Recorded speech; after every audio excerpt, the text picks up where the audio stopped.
A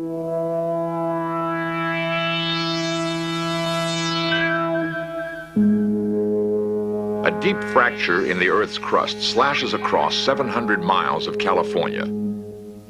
The San Andreas Fault. It borders both San Francisco and Los Angeles and creates one of the world's most dangerous earthquake zones. Scientists are racing to find ways of predicting the next disastrous movement of the fault.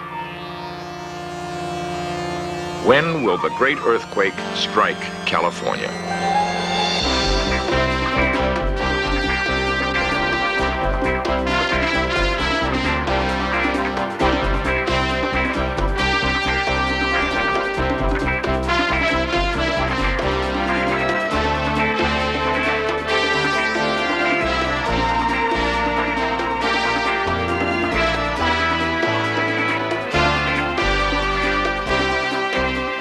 This series presents information based in part on theory and conjecture.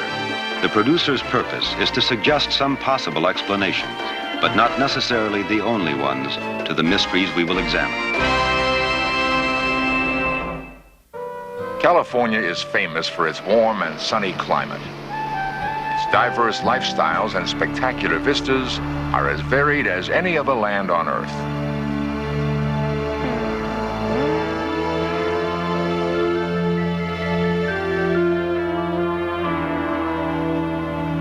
Much of California's rugged beauty derives from violent earth upheavals, the product of a phenomenon called faulting. Deep cracks or faults in the Earth's crust scar the state from one end to the other. Of these, the San Andreas Fault is the longest and most dangerous. At 6 a.m. on February 9th, 1971, Californians were jolted into awareness of the powerful forces that molded their state.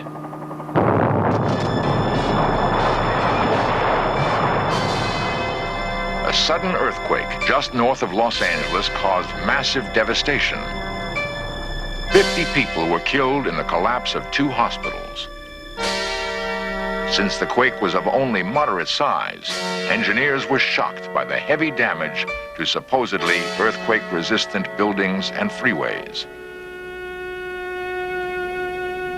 The Richter magnitude was 6.6, releasing several hundred times less energy than the San Francisco earthquake of 1906. Had the shaking continued for another few seconds, the San Fernando disaster would have been far worse. 2 dams holding 7 billion gallons of water threatened 80,000 sleeping people. When the dams began to collapse, only the abnormally low water level prevented catastrophe. Geologists soon pinpointed the quake on a minor branch of the San Andreas Fault. The main spine of the fault hadn't even moved. The San Andreas Fault system is part of a grid of faults, mountain chains, and trenches in the ocean floor.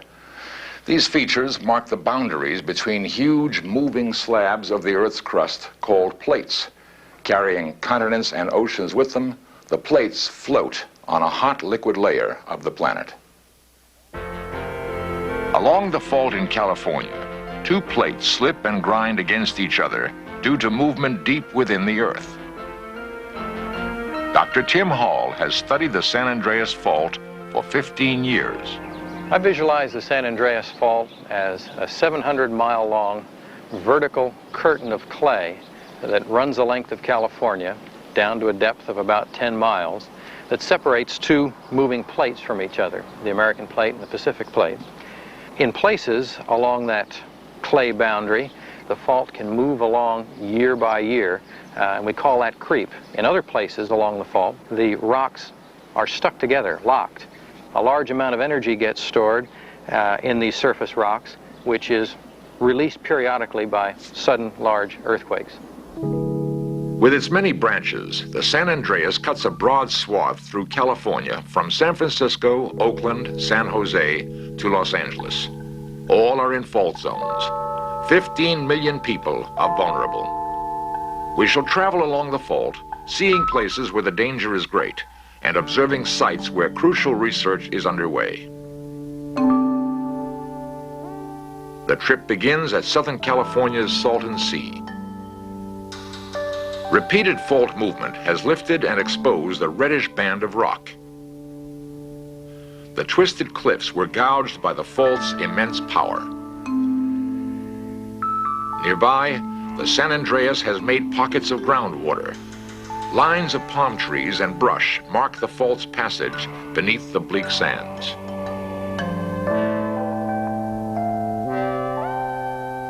Outside Palm Springs, 2-mile-high mountains were thrust up by millions of years of fault movement.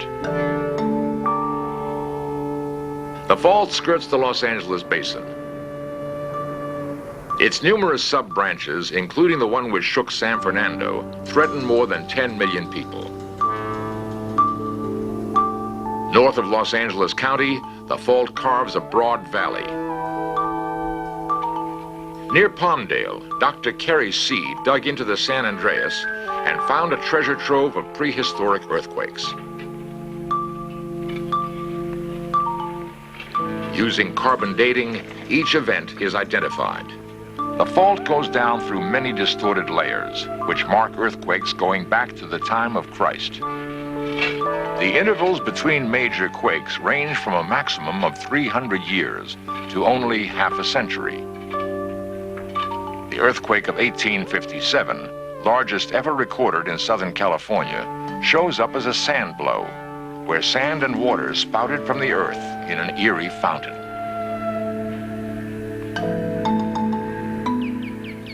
Trees along the fault had their roots sheared during the quake, causing growth to slow abruptly at the 1857 ring. In 1975, researchers found that a broad area of desert along the fault had risen about 1 foot during the last 15 years. They began a massive survey program to monitor this Palmdale bulge. Survey teams worked their way tediously up from Los Angeles, measuring the land level. Ominously, part of the bulge recently subsided.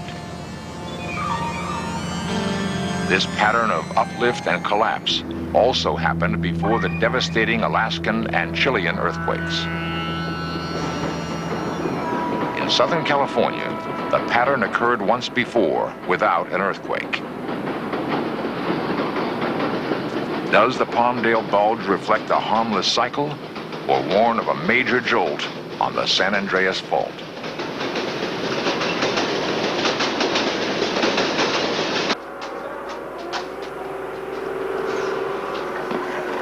North of Palmdale, geologists drilled deep into the fault zone to measure the stress on underground rock.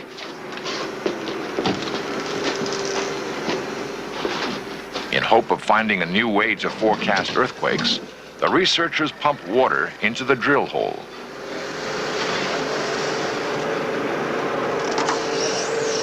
They increase the pressure until the rock breaks.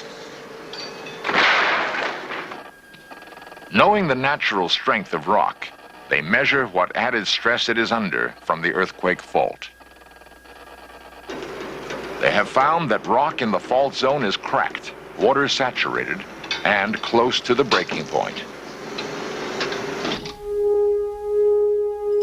Further north, the San Andreas cuts through hilly desert country. In the stark and desolate Carrizo Plain, fault features are clearer than anywhere else. Most ground movement here occurs during large earthquakes in jumps of several yards parallel to the fault. The last of these took place in 1857. The quakes also cause the ground to move vertically, forming ridges along the fault. Repeated slippage has diverted streams along the fault. According to carbon dating, this stream bed moved 125 meters in the last 3,400 years. The Pacific Plate slides northwest, averaging 2 inches a year. At this rate, In 5 million years, it will carry Los Angeles past the Carrizo Plain on its way to San Francisco. Midway between Los Angeles and San Francisco, on the Pacific coast, is the Diablo Canyon nuclear plant. The facility was originally designed to withstand an earthquake on the San Andreas Fault of Richter magnitude 8.5. During construction, however, geologists discovered a nearby fault offshore, the Hosgri Fault. Ralph Vrana is a county environmental worker who lives near the site. I'm opposed to the nuclear power plant at Diablo Canyon because there's an earthquake fault running 2.5 miles from the plant itself, and that fault happens to be 250 miles long, and it's a major earthquake fault in California. A very large earthquake in 1927 of magnitude 7.5 occurred on that fault. A magnitude 8 earthquake is also possible on the Hosgri Fault. Earthquakes are. Richard Davin represents the plant's owner, Pacific Gas and Electric.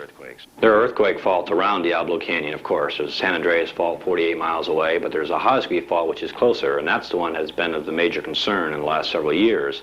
And as a result, it's been the most thoroughly investigated fault, probably in California outside of the San Andreas, and we have designed that plant to withstand the maximum earthquake that could ever be expected to occur on that fault. Those of us who live close to the plant, who are 7 miles away myself, wonder whether we happen to be guinea pigs in this experiment or not. People talk about earthquakes even bigger and bigger and bigger, the kind of earthquake that would split this containment structure in half. I think when we got that kind of an earthquake, we've reached the end of the world, because before that would happen, California would be in the ocean. After the Hosgri Fault was found, PG&E strengthened the plant. The adequacy of their precautions is controversial. We're only beginning to understand the dynamics of earthquakes. Whether any possible ground shock could cause hazardous release of nuclear radiation remains unknown. Further north, the fault continues to pass through major population centers. A great earthquake would cause incalculable disaster. Is there a way to predict it? The little town of Hollister lies 80 miles south of San Francisco on the San Andreas Fault's Calaveras branch. August 6, 1979. The strongest earthquake since 1911.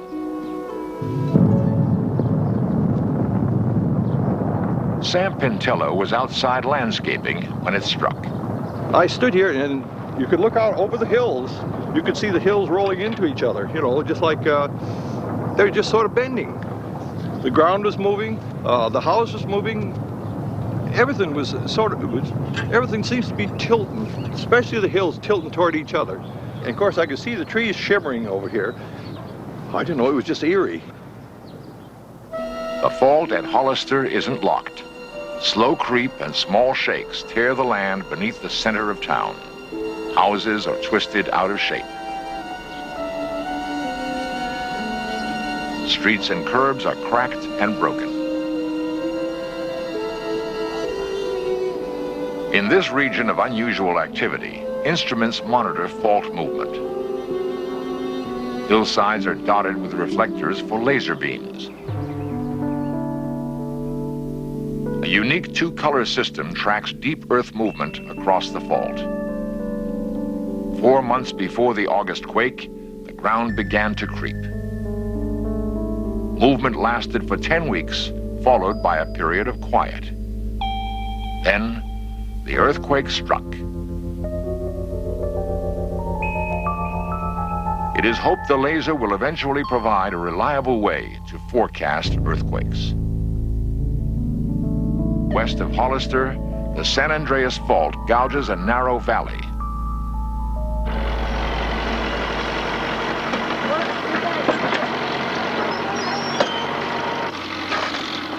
Geologist Tim Hall supervises excavation into the fault. We're looking for a record of earthquakes in California before recorded history. And the way that we do that is look for layers that have been displaced by the San Andreas and attempt to date them.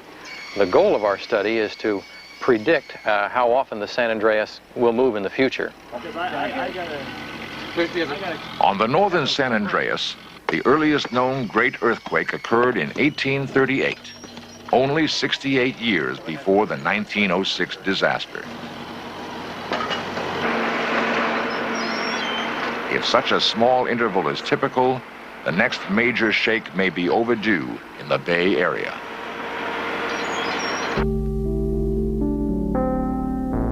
Slashing north along a chain of valleys and long, narrow lakes, the San Andreas Fault cuts the San Francisco Peninsula in two. On the shore of San Francisco Bay is Marine World, where studies of animal behavior may give warning of earthquakes to come. Peter Gross is director of land animals. What we have here at Marine World is the entire collection of both land and sea animals being viewed on a daily basis by all the keepers and the trainers and the handlers. And what they're looking for is any kind of an unusual, sustained behavior that might show flight or fear, which we can then document as happening just before an earthquake. About a half hour before the big earthquake, these animals, which ordinarily mix together and peacefully coexist amongst themselves, all separated and went into their own species. The zebras all stayed together, the antelope all went to one area. They just didn't want to mix with each other during this period of unrest and fear. I think that the animals are a lot more in tune to nature's sounds than people are. Trainer Paul Barkman recalls the morning before another earthquake. And when we finally did get them out of the barn, we watered them down. They all refused to drink, and they refused to eat all day long. We have one lead elephant, Jenny. She's the oldest, and she was thumping the whole day long, and she was trumpeting, which she very seldom does. And the other elephants were answering her back, and they were just really hard to control the whole day until after 4 o'clock when the quake hit. Then they were fine. Reports of strange animal behavior before earthquakes go back thousands of years. So far, however, it has proven difficult to use such information for reliable prediction. There is still no sure way to warn of an earthquake. On the western edge of San Francisco Bay, homes are often built on compacted landfill. This kind of land can amplify ground shaking up to 10 times and turn wet, sandy soil nearly to quicksand. Cracks up to 3 feet wide could split foundations and bring thousands of houses crashing down on their owners. On the east side of San Francisco Bay, the Hayward branch of the fault cuts through city after city. In 1836 and again in 1868, huge earthquakes here caused little damage because the area was barely inhabited. Today, however, dozens of schools and hospitals stand in the fault zone. In the aftermath of the San Fernando quake, where some buildings that met all earthquake codes collapsed, standards throughout the state were toughened. Schools along the Hayward Fault were reinforced or replaced. A dam, not unlike the ones that began collapsing at San Fernando, is being rebuilt. In Berkeley, the Hayward Fault rims the campus of the University of California. It runs beneath the football stadium, which is slowly being split in half. Dr. Bruce Bolt heads the university's seismographic station. Well, according to the calculations that I have made, based on the work along the San Andreas Fault recently, the chances of a great earthquake affecting either the San Francisco area or the Los Angeles area in the next 10 years are about 50-50. If a great earthquake of magnitude 7 or 8 occurred in the Bay Area, undoubtedly there would be considerable loss of life. Most Californians are not well prepared for another great earthquake like that of 1906. North of San Francisco, the San Andreas slices through Marin County. The little town of Olima straddles the fault. On April 18, 1906, a giant tremor broke the earth. It shifted roads and fences an incredible 20 feet. Olimo was the epicenter for California's greatest earthquake disaster, known as the San Francisco earthquake.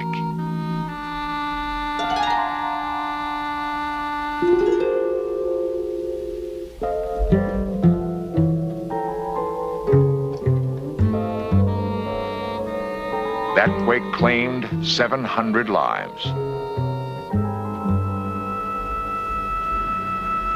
Today, the death toll from a major shock along the San Andreas could reach the tens of thousands. Only a few miles from the fault, San Francisco remains exquisitely vulnerable. Collapse of older buildings, showers of debris, and fire would inflict a heavy toll. In Southern California, stress has been building up on the main fissure of the San Andreas for more than 120 years. If the historic pattern is followed, the stress will be relieved by a cataclysm many times larger than the San Fernando earthquake.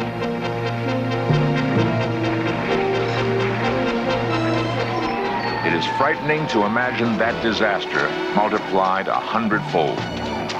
Thousands dead, families homeless, firestorms raging out of control. 1906 type disaster would cause unimaginable chaos, but earthquakes recorded in Asia and Alaska dwarf any yet seen in California.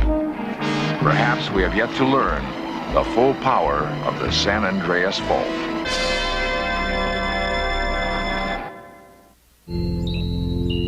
The San Andreas is the most closely watched earthquake fault in the world. Hundreds of instruments monitor its slightest tremble. If it is possible, reliable earthquake forecasting belongs to the future. Earth science is only in its infancy. The forces that mold our planet and cause the ground to shake beneath our feet remain mysterious.